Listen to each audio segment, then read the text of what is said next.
Assalamualaikum warahmatullahi wabarakatuh. Perkenalkan, nama saya Afni Anifatul Istiani. Saya adalah mahasiswa Universitas Pekalongan, prodi akuntansi. Di sini saya akan menjelaskan tentang materi ekuitas pemegang saham atau sering disebut dengan stockholder. Jangan lupa ditonton dan dipahami ya.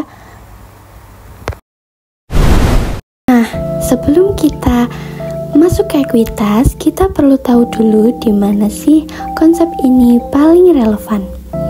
Ya, di perseroan terbatas atau di Indonesia dikenal sebagai PT. Kenapa? Karena PT itu punya karakteristik yang unik. Pertama, dia adalah badan hukum yang terpisah dari pemiliknya. Artinya, PT itu bisa punya aset, punya utang, dan bisa beroperasi atas nama sendiri. Kedua, tanggung jawab pemiliknya terbatas. Jadi, kalau PT punya utang, harta pribadi kita sebagai pemegang saham itu aman, nggak akan ikut tersita. Ketiga, kepemilikannya diwakili oleh saham yang gampang banget diperjualbelikan. Dan terakhir, PT itu punya akses ke modal yang sangat besar karena bisa menjual saham ke banyak investor. Inilah yang bikin PT jadi mesin pengumpul modal yang sangat efisien. Oke, sekarang kita bedah isi dari ekuitas pemegang saham. Ada 4 komponen utama yang wajib kamu tahu.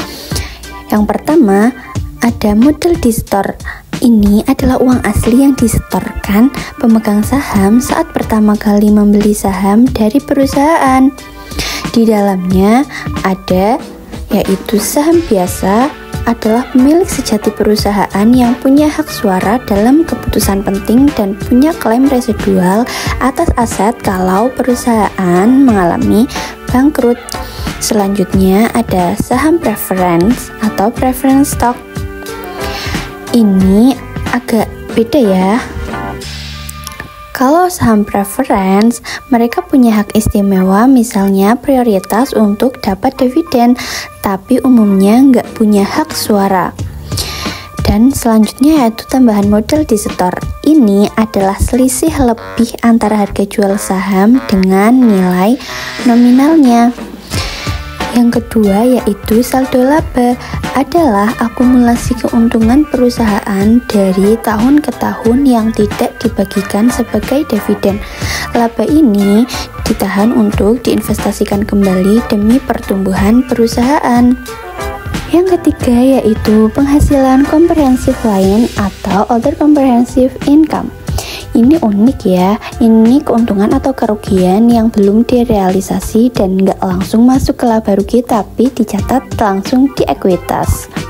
Contohnya, perubahan nilai investasi tentunya yang belum dijual. Yang keempat, yaitu saham treasury atau treasury stock. Ini adalah saham perusahaan yang udah pernah diterbitkan, tapi kemudian dibeli kembali oleh perusahaan itu sendiri. Tujuannya beragam, bisa untuk mengurangi jumlah saham beredar atau menjaga harga saham. Penting diingat ya, saham treasury ini jadi pengurangan total ekuitas loh. Sekarang marilah kita lihat bagaimana para akuntansi mencatat semua transaksi ini. Ketika perusahaan menerbitkan saham pertama kali, misalnya saham biasa dengan nominal 1.000 dijual dengan seharga 1.500 per lembar, perusahaan akan mencatat kas yang masuk. Lalu 1.000 per lembar dicatat sebagai modal saham biasa dan selisihnya yaitu 500 per lembar itu masuk ke akun tambahan modal di setor. Bagaimana? Gampang kan teman-teman? Nah, beda lagi ya dengan saham preference. Akuntansi penerbitannya mirip, tapi dia punya karakteristik yang khusus. Pemegang saham preference ini punya prioritas duluan buat mendapat dividen. Ada yang kumulatif ya, artinya kalau dividennya nggak dibayar tahun ini, tahun depan harus dibayarkan dulu semua yang tertunggak, baru deh saham bisa dapat. Ini penting banget buat investor. Ya, selanjutnya kita bahas tentang saham Trisuri ya. Ingat kan, ini saham yang perusahaan membeli kembali dari pasar. Pembelian saham Trisuri ini dicatat menggunakan metode biaya ya. Misalnya, perusahaan membeli 1000 lembar sahamnya sendiri dengan harga 3.000 per lembar. Kita tinggal debit akun saham Trisuri sebesar 3 juta dan kredit akun kas sebesar 3 juta. Bagaimana? Simpel kan teman-teman? Nah, kalau nanti saham Trisuri ini dijual lagi, ada 2 kemungkinan.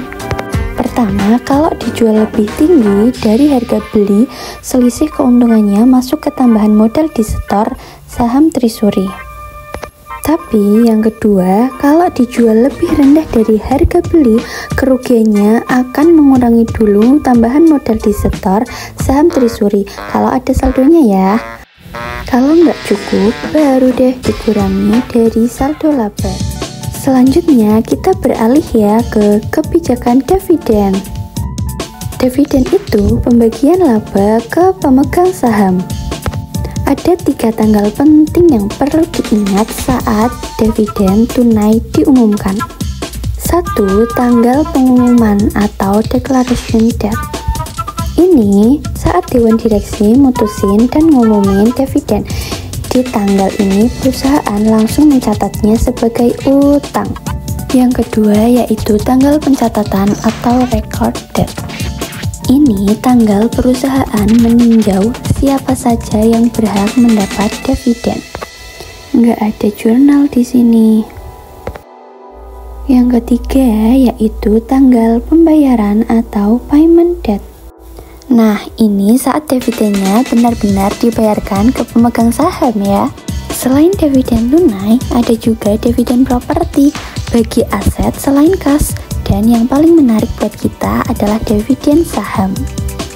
Dividen saham itu pembagian saham tambahan ke pemegang saham yang sudah ada. Ini nggak mengurangi aset perusahaan ya, tapi cuma menggeser angka di dalam ekuitas. Saldo laba berkurang, lalu modal saham dan tambahan modal disetor bertambah. Kalau dividen sahamnya kecil, kurang dari 20-25%, dicatat pakai harga pasar. Kalau besar, pakai harga nominal. Terakhir, ada pemecahan saham atau stock split. Stock split ini bukan dividen ya. Ini hanya memecah saham yang ada jadi lebih banyak lembar.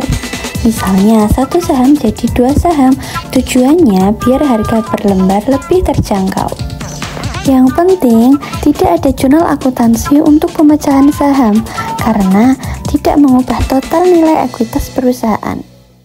Semua informasi ini kemudian disajikan dengan rapi di bagian ekuitas pemegang saham dalam neraca perusahaan. Di sana kita bisa lihat detail berapa modal disetor, berapa laba yang ditahan, dan apakah ada saham Trisuri. Untuk menganalisis kesehatan keuangan perusahaan dari sisi ekuitas, kita bisa pakai beberapa rasio penting. Pertama yaitu nilai buku per saham, menunjukkan nilai bersih aset perusahaan yang dimiliki setiap lembar sahamnya. Yang kedua yaitu laba per saham, earning per share atau EPS, indikator profitabilitas perusahaan per lembar saham, sangat penting buat investor. Yang ketiga yaitu return on equity, ROE. Ini mengukur seberapa efisien perusahaan menghasilkan laba dari setiap rupiah ekuitas yang diinvestasikan. Yang keempat yaitu rasio dividen payout. Ini memberitahukan kita berapa persen dari laba perusahaan yang dibagikan sebagai dividen.